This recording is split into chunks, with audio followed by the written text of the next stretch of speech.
নম্বর ২, নিশ্চয়ই আল্লাহ তাআলা তাকে নীরবে ডেকে যাওয়া বান্দাদের হতাশ করেন না। নম্বর ৩, কখনো কখনো মানুষ আপনাকে বয়কট করবে, দূরে সরিয়ে দেবে, তবে এগুলোকে পার্সোনালি নিয়ে ভেঙে পড়বেন না, কারণ আল্লাহ সুবহানাহু ওয়া তাআলা হয়তো ওদের দিক থেকে দূরে সরিয়ে তার নিজের দিকেই আপনাকে ডাকছেন।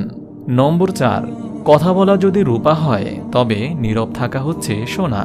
নম্বর ৫, আল্লাহর কাছে আপনি প্রার্থনা করা বন্ধ করে দিলে তিনি রাগান্বিত হন, অথচ আদম সন্তানের কাছে কিছু প্রার্থনা করলে সে রেগে যায়।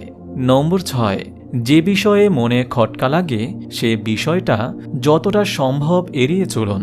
নম্বর ৭, এমন কারো সঙ্গী হন যে আপনাকে আল্লাহর কথা স্মরণ করিয়ে দেয়। নম্বর ৮, যদি কেউ আপনার প্রভুর আনুগত্য পছন্দ না করে তবে আপনারও তাকে পছন্দ